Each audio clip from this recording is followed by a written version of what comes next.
हाय दोस्तों। आज फिर हम लेकर आ गए हैं एक नया रिक्रूटमेंट माइनिंग कंपनी से रिलेटेड। जैसा कि आपने थंबनेल में देखा होगा, वो सारी वैकेंसी इसी में कंपनी में आई हुई है। और कंपनी के बारे में मैं तो बता ही दिया हूँ, IREL। और जो PDF से रिलेटेड लिंक है वो डिस्क्रिप्शन में रहेगा। और भी अब मेरी काफ़ी वीडियोस को देखने के लिए लिंक डिस्क्रिप्शन में लिंक दिया रहेगा, आप देख सकते हैं। और अब से हम अगर मेरा वीडियो पसंद आता है तो उसको शेयर करिए, सब्सक्राइब करिए और लाइक करिए। और आज से हम स्टार्ट किए हैं कि कुछ क्वेश्चंस भी हम वीडियो के दौरान कुछ क्वेश्चंस भी देखेंगे, जिसके वजह से हमारा कुछ नॉलेज भी इम्प्रूव होगा।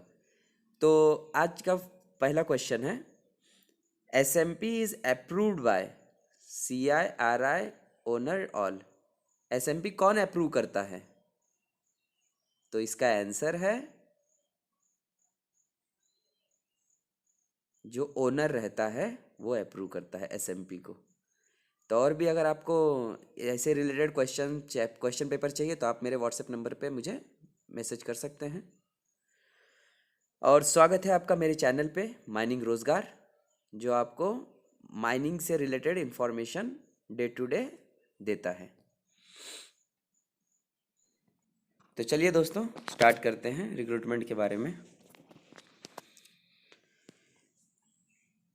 IREL,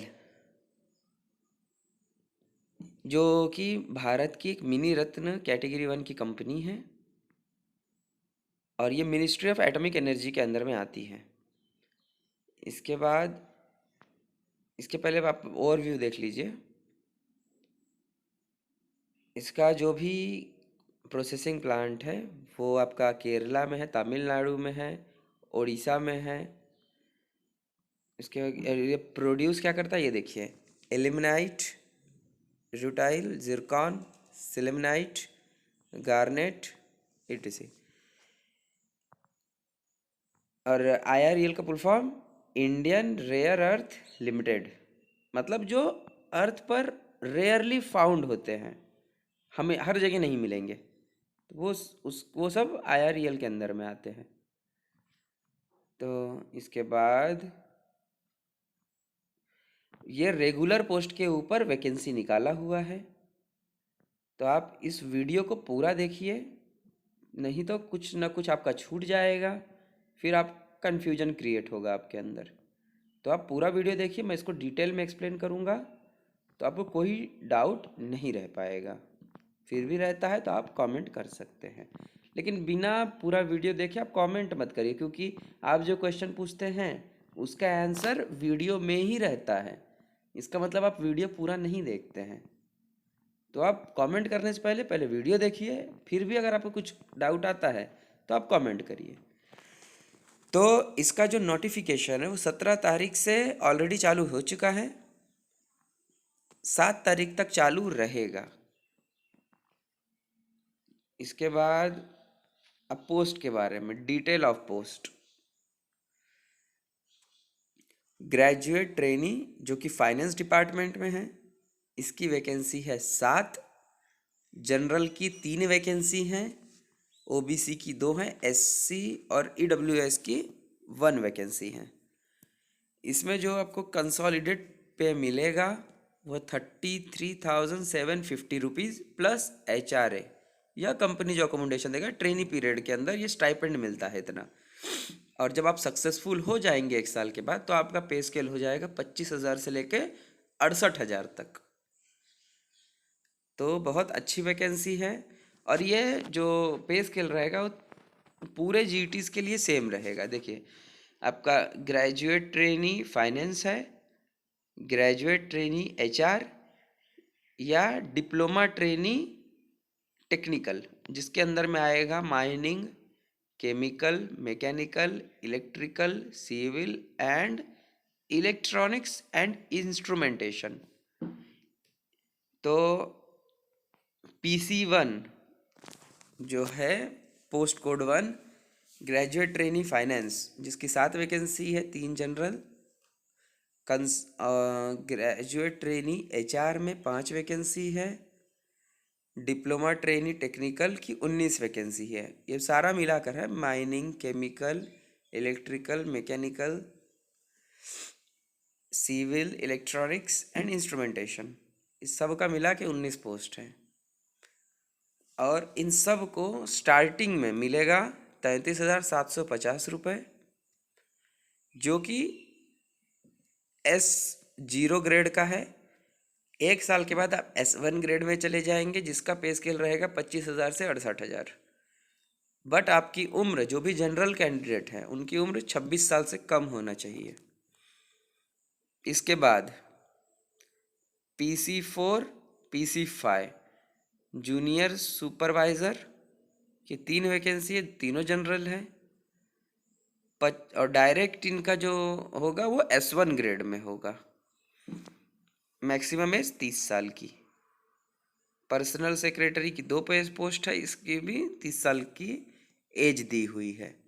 इसके बाद बिसाइड बेसिक पे candidates appoint in the above post code PC4 और PC5 will be paid industrial dearness allowance, HRA, accommodation as applicable, allowances as applicable, annual increment, benefits such as leave encashment, medical facilities for self and dependent, loan and advance, PF, gratuity, performance related पे, ये सारा चीज़ PC4 और PC5 को मिलेगा। और जब ऊपर वाले ये तीनों पोस्ट जब रेगुलर हो जाएंगे 1 साल के बाद, तब इनको भी ये सारा पोस्ट मिलेगा, ये सारा मतलब फैसिलिटीज़ मिलेगा। इसके बाद नॉन एग्जीक्यूटिव के भी पोस्ट निकले हुई है, तो इसीलिए 10वीं और 12वीं भी तैयार रही है। जैसे पहला है ट्रेड्समैन ट्रेनी, उसमें आप ITI आपके पास होना चाहिए PC6 के लिए। Fitter, electrician, attendance operator, chemical plant instrumentation, इसकी 28 वैकेंसी है। और इसमें आपको स्टाइपेंड पहले मिलेगा एक ड्यूरिंग ट्रेनिंग में 21,000 का। देखिए बहुत अच्छा वैकेंसी है। जो फ्रेश कैंडिडेट हैं वो डायरेक्टली अप्लाई करिए, आपको 21,000 का सीधा स्टाइपेंड मिल जाएगा। 35 साल की एज भी दी हुई है। इसके बाद फिटर या इलेक्ट्रीशियन, इसमें 14 वैकेंसी है। और फिटर इलेक्ट्रीशियन 14 वैकेंसी। हाँ, ये दोनों देखते हैं क्या डिफरेंस है आगे। इसके बाद compassionate appointment in the company shall be regulated as per compassionate appointment policy of the company.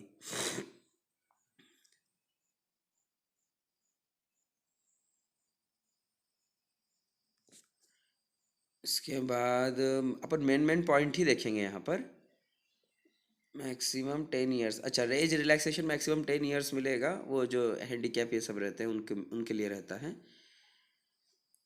और हाँ, ये देखिए, candidate who fulfil all advertise eligibility criteria will have to go through normal procedure of submission of application online, payment of fees appearing for CVT as applicable. जो भी normal candidates हैं जो eligibility criteria को qualify कर रहे हैं, eligible हैं उस क्राइटेरिया में, तो आप नॉर्मल प्रोसेस से जा सकते हैं। अपना ऑनलाइन एप्लीकेशन भरिए, पेमेंट करिए और अपीयर करिए CBT में। इसके बाद in addition candidate applying under this category will have to provide the details about the disease employ in the online application form. इसके अथवा कैंडिडेट जो भी इसमें कैंडिडेट अप्लाई कर रहे होंगे, अगर वो कोई डिसीज एम्प्लॉय के बच्चे हैं तो वो भी उसमें स्पेसिफाइड, उसमें रहेगा एक कॉलम, उसमें आपको स्पेसिफाइड करना है। इसके बाद ये सारा चीज़ जैसे नॉमिनल दिया हुआ है। हाँ, अब देखिए qualification and experience for non unionise supervisory category, PS1 से PS3, सॉरी PC1 से PC3 जो कि आपको दिया हुआ था graduate trainee finance, graduate trainee HR और डिप्लोमा ट्रेनी टेक्निकल। तो इनके लिए आपको क्वालिफिकेशंस क्या क्या चाहिए? अब फाइनेंस के लिए आपको चाहिए सी ए इंटरमीडिएट और CMA intermediate oblique graduate in commerce from recognise university with minimum 50% marks in aggregate for SC candidate and 60 marks in aggregate for others। CA चलेगा इंटरमीडिएट, या तो आप ग्रेजुएट है कॉमर्स में तो भी 50% मार्क्स होना चाहिए SC के लिए और 60% मार्क्स अदर के लिए, तो भी आप अप्लाई कर सकते हैं, कॉमर्स कैंडिडेट भी।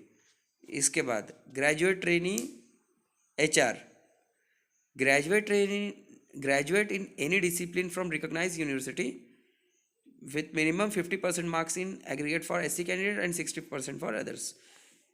इसमें HR का डिग्री नहीं बोला है, शायद आगे स्पेसिफाइड किया होगा। HR का ट्रेनिंग है, किसी भी इसमें आपका पास ग्रेजुएशन होना चाहिए, ऐसा ही इसमें लिखा हुआ है। अब आगे देखते हैं कि इसको कुछ चेंज किया भी है या नहीं किया है।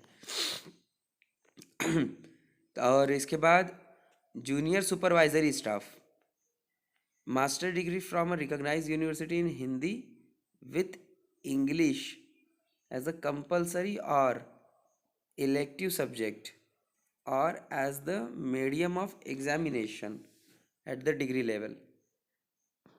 Master degree from a recognised university in English with Hindi as a compulsory as elective subject.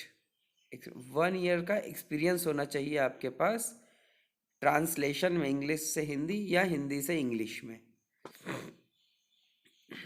ठीक है। उसके बाद personal secretary, graduate in any discipline from recognised university with English as a compulsory subject, और आपके पास टाइपिंग स्पीड आपकी 40 words पर minute होनी चाहिए इंग्लिश में।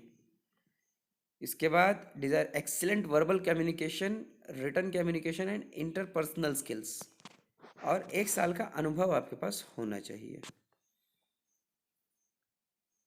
इसके बाद नॉन एग्जीक्यूटिव के लिए क्या क्वालिफिकेशंस हैं? जैसे ट्रेड्समैन के लिए ITI must have pass SSC और इक्विवेलेंट कम्युनिकेशन। जैसे जैसे सीधा सीधा हम ऐसे सिंपल भाषा में देखेंगे तो 10वीं आपके पास होना चाहिए। ITI के साथ 2 साल का ITI रहेगा आपका। इसके बाद आपका वैलिड स्टैट्यूटरी लाइसेंस होना चाहिए आपके पास इलेक्ट्रीशियन ट्रेड में, अगर आप ITI किए हैं तो। इसके बाद अटेंडेंट ऑपरेटर, इसमें भी 10वीं होना चाहिए आपके पास, प्लस ITI के साथ प्लस 2 साल आपको पढ़ाई होना चाहिए केमिस्ट्री में, मतलब 12वीं आपका केमिस्ट्री में होना चाहिए। उसके बाद 2 साल का experience in operation of chemical, जैसे किसी में कोई लैब अटेंडेंट बन जाता है, या तो केमिस्ट किसी इंस्टीट्यूट में काम करता है तो उसका एक्सपीरियंस इसमें काउंट हो जाएगा।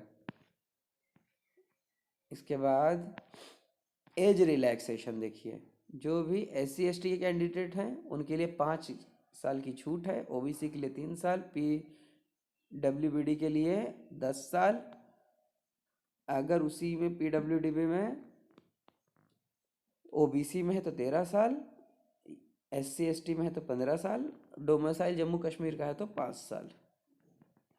नहीं, ठीक है। इसके बाद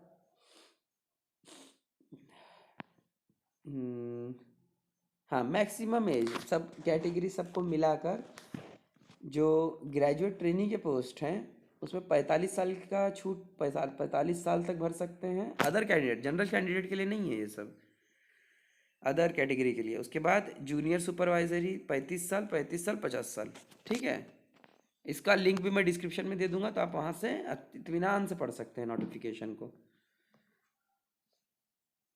इसके बाद और क्या जानकारी के लिए, हाँ, जो भी गवर्नमेंट में काम कर रहे हैं वो अगर अप्लाई कर रहे हैं इसमें तो आपके पास NOC होनी चाहिए। अपने प्रीवियस, अब सॉरी आपका प्रेजेंट कंपनी से, ये सारा चीज़ देख लीजिए। मोड ऑफ सिलेक्शन देखते हैं अब। The mode of selection for the post would consist of written test, first level test, skill test, trade trade test, proficiency test। देखिए जो भी आपका सिलेक्शन रहेगा वो रिटन टेस्ट पे होगा फर्स्ट लेवल में, ठीक है। थोड़ा बहुत आपको आपके सब्जेक्ट का जानकारी होना चाहिए, या तो सिलेबस भी देख लेते हैं अगर आगे दिया होगा तो। अगर नहीं दिया है सिलेबस तो आपका जो जनरल सब्जेक्ट है उसी में, उसी के बेस पे आएगा, ठीक है। उसके बाद स्किल टेस्ट होगा, जो भी आईटीआई कैंडिडेट्स रहते हैं उनके लिए ट्रेड टेस्ट होता है, तो स्किल टेस्ट होगा। इसके बाद साइक्रोमेट्रिक टेस्ट होगा second level, as applicable or any combination thereof as may be prescribe or decided by the competent authority. Written test will be computer based test for post code PC1 to PC5। देखिए written test जो है वो PC1 से PC5 तक होगा, और paper based test जो है PC6 से PC8 तक होगा। ये चीज़ क्लियर कर लीजिए यहाँ पे, है ना। PC1 से PC5 तक CBT होगा, मतलब यानी कंप्यूटर बेस्ड टेस्ट, और पेपर बेस्ड टेस्ट PC6 से PC8 तक होगा। इसके बाद जो क्वेश्चन पेपर रहेगा वो दोनों लैंग्वेज में रहेगा, बाय लैंग्वेज रहेगा, जो हिंदी और इंग्लिश दोनों में रहेगा। इसके बाद IREL के पास राइट्स हैं, वो कैंसिल भी कर सकता है इस रिक्रूटमेंट को। इसके बाद हाँ देखिए सिलेबस दिया हुआ है। The question paper for the written test first level shall be consist of 120 minute का आपका CBT का एग्ज़ाम होगा, जो कि सब्जेक्ट नॉलेज में बोला था। देखिए सब्जेक्ट नॉलेज रहेगा प्लस 50-50 नंबर का 100 नंबर का पेपर रहेगा। इसमें निगेटिव मार्क नहीं रहेगा, 100 नंबर का पेपर रहेगा, 120 मिनट मिलेगा। 50 नंबर का आपका सब्जेक्ट नॉलेज, 50 नंबर का general knowledge, numerical ability, reasoning ability and general English, ये रहेगा। इसके बाद जो देखिए PC1, PC2, PC4, PC5, PC3 इसमें नहीं है। PC3 डिप्लोमा इंजीनियरिंग जो है, डिप्लोमा ट्रेनी जो हमारे डिप्लोमा होल्डर्स है, mining, chemical, mechanical, electrical, civil, electronics and instrumentation, इस क्या ये जो कैंडिडेट्स हैं उनके लिए 100 नंबर का उनका पेपर 1, 50 नंबर का पेपर 2। पेपर 1 में उनके पास subject knowledge would consist of questions for testing basic knowledge of engineering और knowledge of specific discipline. 2 section रहेंगे इसमें, जो जनरल इंजीनियरिंग के बेस पे रहेंगे। उसमें छोटे छोटे क्वेश्चंस, अदर क्वेश्चंस भी हो सकते हैं, चाहे मैकेनिकल से हो रिलेटेड हो, इलेक्ट्रिकल से रिलेटेड हो, जो डिप्लोमा होल्डर्स भी फर्स्ट ईयर में पढ़ते हैं। ऐसा नहीं है, फर्स्ट सेमिस्टर में या फर्स्ट ईयर में पढ़ते हैं नॉमिनल जो भी जनरल सब्जेक्ट्स रहते हैं, तो वो सब्जेक्ट्स आएंगे, पूछा जा सकता है। और सेक्शन भी जो रहेगा वो स्पेसिफाइड, अगर जो लड़के माइनिंग से हैं तो उनको माइनिंग के ही सब्जेक्ट पूछेंगे। इसके बाद पेपर बेस्ड टेस्ट जो PC6 से PC8 तक का है, ट्रेड्समैन, तो उसमें subject knowledge would consist of questions for testing the knowledge of relevant trade. इसमें आपको 50 नंबर का सब्जेक्ट नॉलेज पूछा जाएगा और 50 नंबर का जनरल अवेयरनेस पूछा जाएगा। तो इस चीज़ को आप देख लीजिएगा, एप्टीट्यूड प्लस सब्जेक्ट नॉलेज दोनों का मिलाकर 100 नंबर का पेपर होगा। Based on the mark obtained, मतलब जिस तरीके का आपका परफॉर्मेंस रहेगा रिटन टेस्ट में, उसके हिसाब से 1:3 के रेशो में कैंडिडेट्स को शॉर्टलिस्ट किया जाएगा। और ये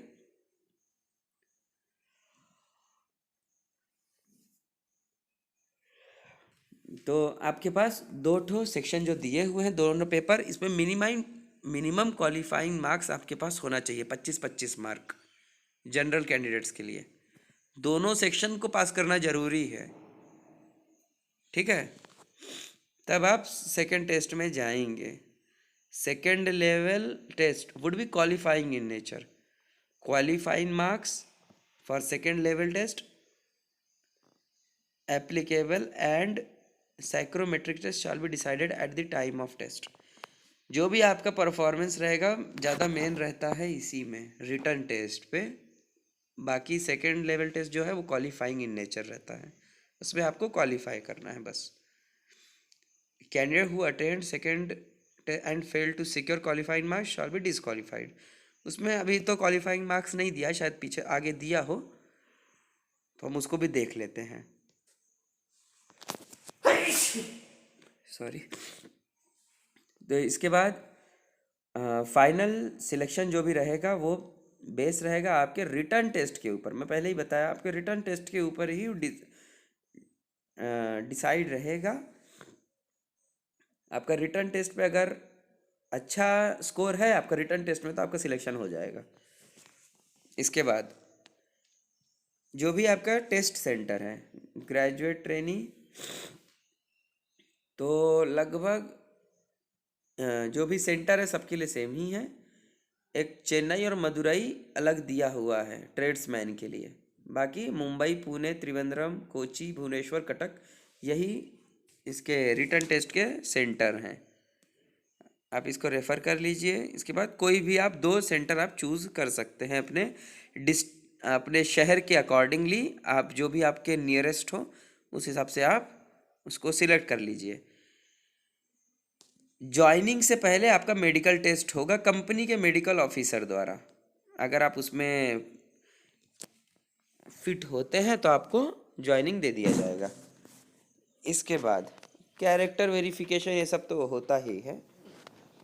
इसके बाद जनरल जो जनरल टर्म्स एंड कंडीशंस हैं ऑफ ट्रेनिंग एंड एम्प्लॉयमेंट, उसको देख लेते हैं। Candidate selected for the post with post code PC1 to PC3 will be engaged as trainee as per the company policy. Selected candidate shall be on training initially for 1 period. On successful of the training will be absorbed in S1 grade as junior supervisor। जो प्रथम वर्ष रहेगा आपका, उसमें आपको training as a trainee रखा जाएगा। उसके उपरांत 1 साल के उपरांत आपको रेगुलर एम्प्लॉय में कंसीडर कर लिया जाएगा और आपका S1 ग्रेड रहेगा। Candidate selected for the post with post code PC1 and PC5 shall be appointed in S1 grade in respective post. तो वो तो डायरेक्टली PC4 PC5 जो हैं वो तो डायरेक्टली S1 कैटेगरी में ही अपॉइंट होते हैं। और जो रिमेनिंग पोस्ट हैं PC6 से PC8 वो भी ट्रेनिंग रहेंगे। 1 साल के बाद उनको भी W3 ग्रेड में एब्जॉर्ब किया जाएगा। वर्क कैटेगरी 3 होता है, उसमें आपको कंसीडर किया जाएगा। इसके बाद जो भी आपका पे स्केल पीछे लिखा हुआ है वही आपको स्टाइपेंड मिलेगा ड्यूरिंग ट्रेनिंग पीरियड में। उसके अलावा आपको HRA मिलेगा, ठीक है, PC1 से PC3 में। बाकी को तो मिल जाएगा रेगुलर एम्प्लॉय के जैसे ही। इसके बाद emolument after absorbing in regular grade. जब आप रेगुलर ग्रेड में पहुंच जाएंगे तो आपको सारा चीज़ जो कंपनी द्वारा सबको प्रोवाइड किया जाता है वो सारा चीज़ मिलेगा। HRA मिलेगा, DA मिलेगा, लीव इनकैशमेंट, एनुअल इंक्रीमेंट और भी बहुत सारे फैसिलिटीज़ हैं, आप देख सकते हैं। PRP परफॉर्मेंस रेटेड पे सारा चीज़ मिलेगा आपको। तो 1 साल के बाद आपकी लाइफ तो एकदम ही चेंज हो जाने वाली है। इसके बाद ट्रेड्समैन ट्रेनी का भी वही चीज़ है, इनको भी सारा चीज़ मिलेगा। अब हम देखते हैं वेटेड लिस्ट। हाँ देखिए, अगर आपका नाम वेटिंग लिस्ट में आता है, बहुत ज़रूरी बात, वेटिंग लिस्ट में अगर आपका आता है और 1 साल तक क्लियर नहीं होता है तो समझ लीजिए आपका कैंसिल हो चुका है। अब इसमें जाने का आपको आपको बॉन्ड साइन करना पड़ेगा। ठीक है, 1 साल 1 साल बोल रहा हूँ, 3 साल का आपको बॉन्ड साइन करना पड़ेगा 50,000 का। 3 साल पहले अगर आप छोड़ते हैं तो जनरल कैंडिडेट को 50,000 भरना पड़ेगा, जनरल और ओबीसी को, और SC ST PWD और EWS को 25,000 भरना पड़ेगा। इसके बाद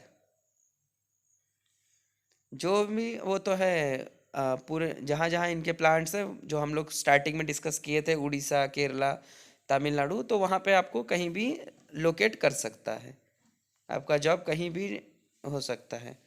इसके बाद आपके पास आपको नॉन रिफंडेबल फीस जमा करना है 472 रुपीज़, GST के साथ है। तो ये आपका फीस हो गया। इसके बाद और क्या क्या है, हाउ टू अप्लाई, डायरेक्ट आप IREL के वेबसाइट पे जाइए, वहाँ पे वहाँ पर जाकर कैरियर पेज में जाइए। कैरियर में जाने के बाद उसको जो जो आपको पूछते जाता है, नाम, एज, ये सब सारा चीज़ उसमें भर दीजिए और अपना, और आपको इसमें किसी भी तरीका का हार्ड कॉपी भेजना नहीं है। बाकी जनरल कंडीशन जो गवर्नमेंट जॉब में होती है वो सारा लिखा हुआ है। इसका लिंक मैं डिस्क्रिप्शन में दे दूंगा, तो आप आराम से उसको डाउनलोड करके पढ़ भी सकते हैं। ठीक है दोस्तों, तो ये था।